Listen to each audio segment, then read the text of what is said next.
श्रद्धा हत्याकांड के आरोपी आफताब की पुलिस रिमांड बढ़ गई है। अब आफताब 4 दिन और पुलिस की रिमांड में रहेगा। आफताब ने वीडियो कॉन्फ्रेंसिंग के जरिए कोर्ट के सामने कबूला कि उसने गुस्से में श्रद्धा की हत्या की। दिल्ली पुलिस को मैदानगढ़ी इलाके में एक तालाब से कुछ हड्डियां बरामद हुई हैं।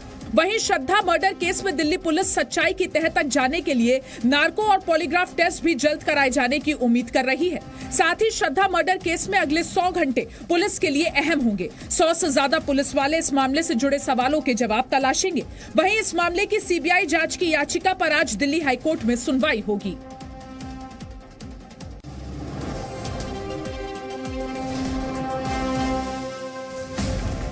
श्रद्धा मर्डर केस में श्रद्धा के दोस्त ने बड़ा खुलासा किया है। श्रद्धा के दोस्त गोडविन ने कहा है कि श्रद्धा के मोबाइल फोन में आफताब के खिलाफ सबूत थे। श्रद्धा के ये अनार उगा के हर साल 1 एकड़ की जमीन पर 10 लाख कमा रहे हैं।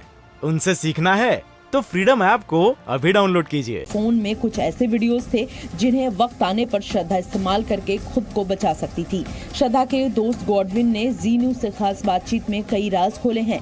गॉडविन ने बताया कि आफताब पहले भी श्रद्धा को मारने की कोशिश कर चुका था। तब श्रद्धा ने अपने ऑफिस में फोन कर मदद मांगी थी। उस वक्त गॉडविन ने श्रद्धा से मुलाकात की थी और उसकी सहायता भी की थी।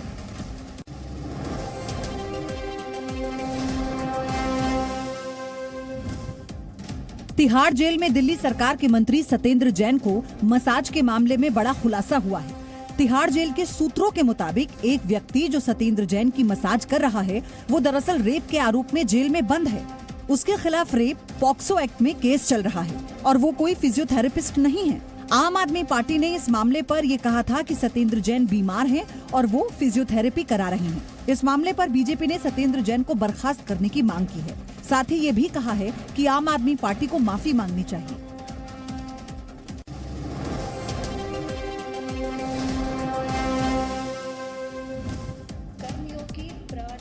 आज केंद्र सरकार की ओर से दूसरे रोजगार मेले का आयोजन किया जा रहा है। प्रधानमंत्री मोदी ने वीडियो कॉन्फ्रेंसिंग के जरिए 71,000 कैंडिडेट्स को अपॉइंटमेंट लेटर सौंपा।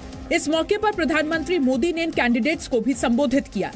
देश भर में 45 जगहों पर रोजगार मेले का आयोजन किया जा रहा है। इससे पहले 22 अक्टूबर 2022 को पहले रोजगार मेले का आयोजन किया गया था। उस कार्यक्रम में प्रधानमंत्री नरेंद्र मोदी ने 75,000 कैंडिडेट्स को अपॉइंटमेंट लेटर सौंपे थे।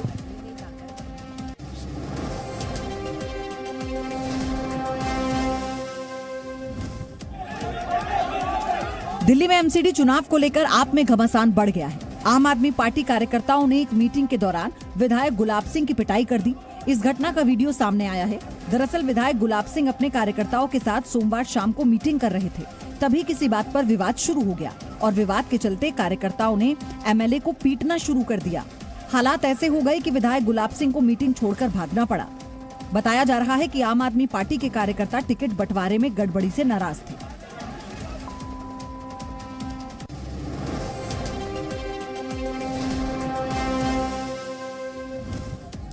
राजस्थान के भरतपुर में पत्नी ने प्रेमी के साथ मिलकर अपने पति की हत्या कर दी। 6 महीने पहले हुई इस वारदात का खुलासा अब हुआ है। पुलिस ने आरोपी पत्नी और उसके प्रेमी को गिरफ्तार कर लिया है। अवैध संबंधों के चलते वारदात को अंजाम दिया गया और उनकी निशानदेही पर नहर में तलाशी लेने पर मृतक के कपड़े, आधार कार्ड सहित 17 हड्डियां व अन्य सामान बरामद हुआ है, जिनका अब डीएनए टेस्ट किया जाएगा। दोनों मुलजिमों को जो है उनको अरेस्ट कर लिया गया। तीसरा एक मुलजिम इसमें शामिल है जिसको भी आज दिल्ली में राउंड अप कर लिया गया है और न्यायालय में पेश किया है। अब इनसे विस्तृत पूछताछ की जाएगी।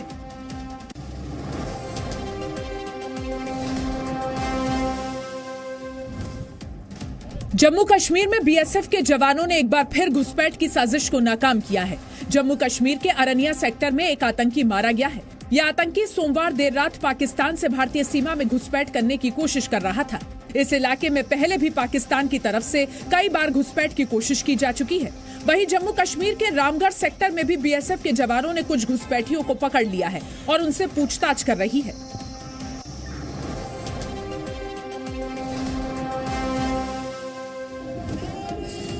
गुजरात चुनावों को लेकर सियासी लड़ाई और तेज हो गई है। AIMIM अध्यक्ष असदुद्दीन ओवैसी ने सोमवार को चुनावी रैली में विपक्ष पर जमकर हमला बोला।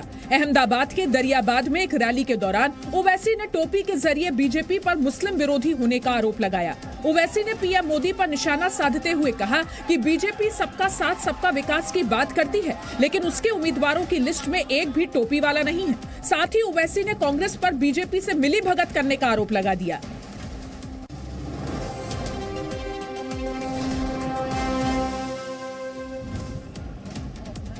कश्मीरी पंडितों के नरसंहार को लेकर दायर क्यूरेटिव याचिका पर सुप्रीम कोर्ट में आज सुनवाई होगी।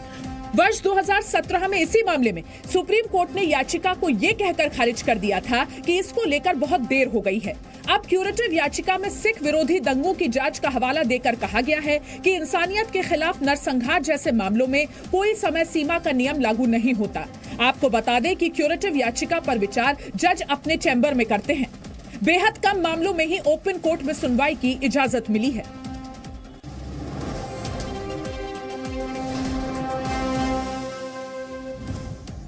राजधानी दिल्ली में जहां एक तरफ ठंड बढ़ रही है, वहीं दूसरी ओर हवा में प्रदूषण भी बढ़ रहा है।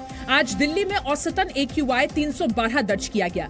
पिछले कुछ दिनों की राहत के बाद आज फिर दिल्ली की हवा बेहद खराब श्रेणी में बनी हुई है। NCR में भी हवा जहरीली बनी हुई है। नोएडा और गुरुग्राम का औसतन AQI भी 300 के पार बना हुआ है। वहीं गाजियाबाद में 216 और फरीदाबाद का औसतन AQI 250 दर्ज किया गया है। वहीं मौसम विभाग के मुताबिक आज का अधिकतम तापमान 27 डिग्री सेल्सियस और आज का न्यूनतम तापमान 9 डिग्री सेल्सियस तक रहने की संभावना जताई गई है।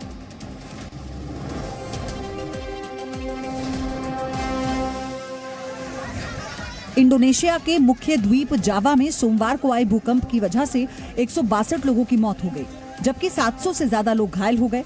बहुत लोग अब भी लापता हैं। भूकंप के बाद तबाही का जो मंजर है, उससे स्थानीय लोग डरे हुए हैं। रिक्टर पैमाने पर भूकंप की तीव्रता 5.4 थी।